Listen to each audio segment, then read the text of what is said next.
A new topic of chapter solutions is important colligative properties.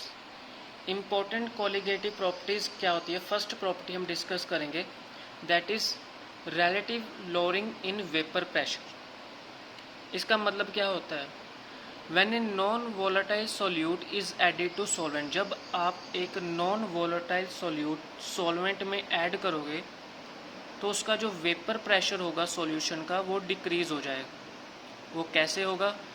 जब आप कोई non volatile solute, वो substance जो किसी सॉल्वेंट में प्रॉपरली डिज़ोल्व नहीं होता, जब वो प्रॉपरली डिज़ोल्व नहीं होगा तो वेपर्स कैसे बनेंगे? बिल्कुल भी नहीं बनेंगे. तो जब अब आप एक नॉन वोलाटाइल सॉल्यूट को सॉल्वेंट में ऐड करोगे तो उसका जो वेपर प्रेशर होगा वो क्या हो जाएगा? डिक्रीज हो जाएगा. जो वेपर्स बनेंगे वो सिर्फ सॉल्वेंट के बनेंगे और नहीं बनेंगे. अब एक्स ए क्या होता है? एक्स सिंबल किसका होता है? मोल फ्रैक्शन का. Mole fraction of solvent. X A component हमने किसको लिया है? सॉल्वेंट को लिया है. और बी कंपोनेंट हमने किसको लिया है? जो नॉन वोलाटाइल सॉल्यूट आप ऐड करोगे उसका mole fraction. P not a vapour pressure of pure solvent. A component किसका है? सॉल्वेंट का. तो पी नॉट ए क्या होगा? Vapour pressure of pure solvent. और P क्या होता है? Vapour pressure of solution. अब सॉल्यूशन क्या है? वो नॉन वोलाटाइल है. There will be no contribution to the solute to the vapour pressure. Solution अब एक क्या है? नॉन वोलाटाइल है. जब आप एक नॉन वोलाटाइल सॉल्यूट ऐड करोगे सॉल्वेंट में तो सॉल्यूशन क्या हो जाएगा? नॉन वोलाटाइल हो जाएगा. तो जो सॉल्यूट है उसका कोई कंट्रीब्यूशन नहीं है वेपर प्रेशर में. कंट्रीब्यूशन किसका है? सिर्फ सॉल्वेंट का. सिर्फ सॉल्वेंट के वेपर्स बन रहे हैं. देयरफॉर P किसके इक्वल हो जाएगा? वेपर प्रेशर ऑफ सॉल्वेंट के इक्वल हो जाएगा. P किसके इक्वल हो जाएगा? वेपर प्रेशर ऑफ सॉल्यूशन किसके इक्वल हो जाएगा? वेपर प्रेशर ऑफ सॉल्वेंट के इक्वल हो जाएगा. सिर्फ सॉल्वेंट के वेपर्स बनेंगे इसलिए हमने यहाँ पे P ए लिया है. ए क्या है? सॉल्वेंट का कॉम्पोनेंट है. This is equation number 1. But according to Raoult's law, Raoult's law क्या कहता है? Vapour pressure of solvent Pa is equal to product of its vapor pressure in pure state. ये जो प्रोडक्ट हमने लिया है vapour pressure of pure state and it's mole fraction. तो ये हमारे पास हो गई सेकंड इक्वेशन. हमने रोल्स लॉ यहाँ पे अप्लाई किया है सॉल्वेंट का. ये हमारे पास होता है vapour pressure of solvent equals to partial vapour pressure. इसको वेपर प्रेशर बोलते हैं, इसको पार्शियल वेपर प्रेशर बोलते हैं सॉल्वेंट का, और उसका mole fraction. This is second equation. लेकिन जो पी ए है वो किसके इक्वल है? पी के. तो हम क्या लिखेंगे? P equals to P A. P A किसके इक्वल है? पी ए नॉट एक्स है. तो ये होगी इक्वेशन 3. जो एक्स ए की वैल्यू है, जो मोल फ्रैक्शन ऑफ सॉल्वेंट है, it is always less than 1. इसकी वैल्यू जो होती है वो लेस देन 1 होती है. Vapour pressure of solution is always equal to less than P A naught partial vapour pressure of solvent. जो वेपर प्रेशर सॉल्यूशन का होता है दैट इज P. इसको हम बोलते हैं vapour pressure of solution P. ये होता है less than partial vapour pressure of solvent.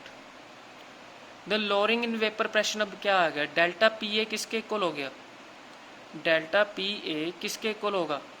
That is partial vapour pressure of pure solvent minus vapour pressure of pure solvent. तो ये आपने टर्म याद रखनी है कि जो चेंज इन वेपर प्रेशर आएगा सॉल्वेंट का वो किसके इक्वल होगा? Partial vapour pressure of pure solvent minus vapour pressure of pure solvent. P A की वैल्यू जो ये आई है इसको हमने यहाँ पे सब्सटीट्यूट कर देना है. इक्वेशन 3 जो हमारे पास आई है वो हम यहाँ पे सब्सटीट्यूट कर देंगे. ओके.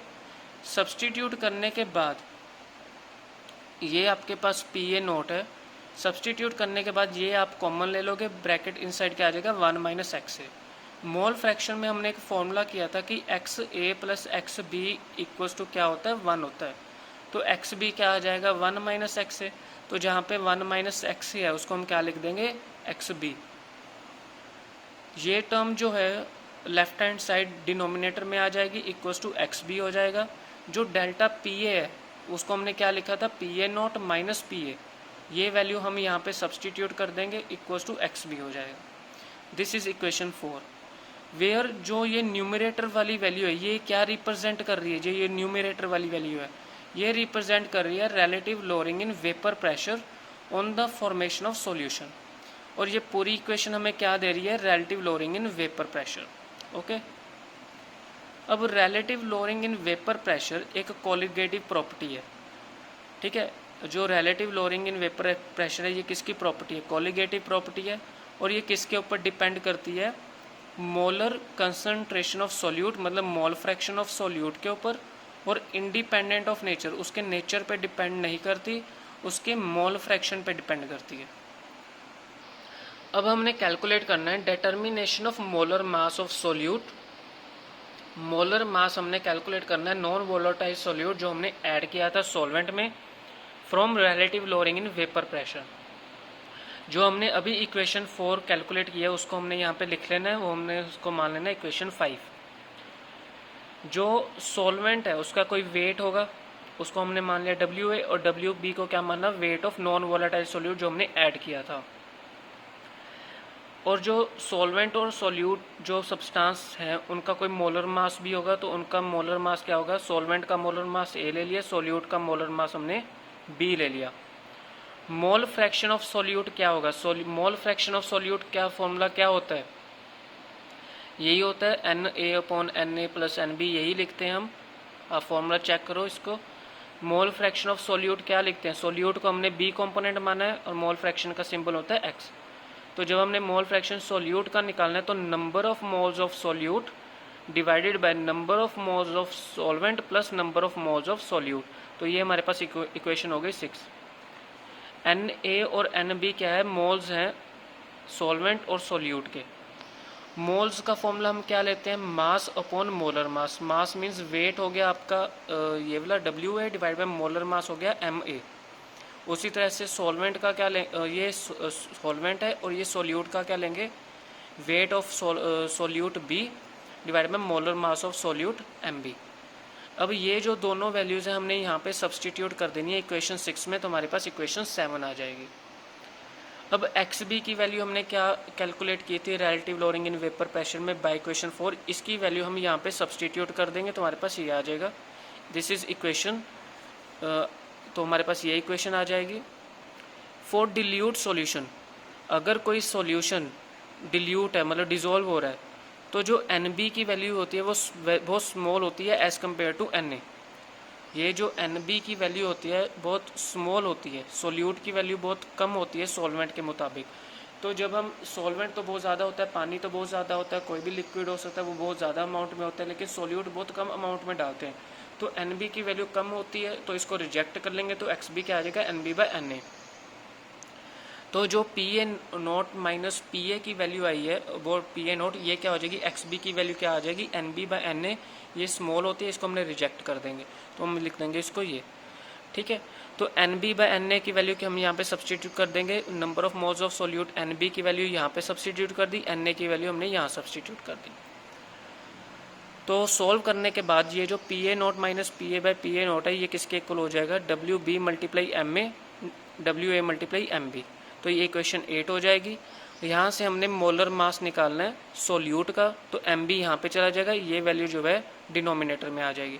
तो ये हमारे पास आ गया मोलर मास ऑफ सॉल्यूट। अब हमने देखना है elevation in boiling point. The boiling point of a liquid is the temperature at which its vapor pressure becomes equal to atmospheric pressure।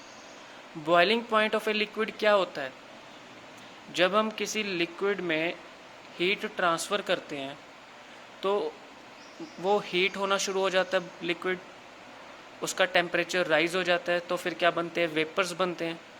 जो जिस टेम्परेचर पे वेपर प्रेशर बन रहे हैं उसका जो प्रेशर है, वेपर्स का जो प्रेशर है वो किसके इक्वल है, एटमॉस्फेरिक प्रेशर के।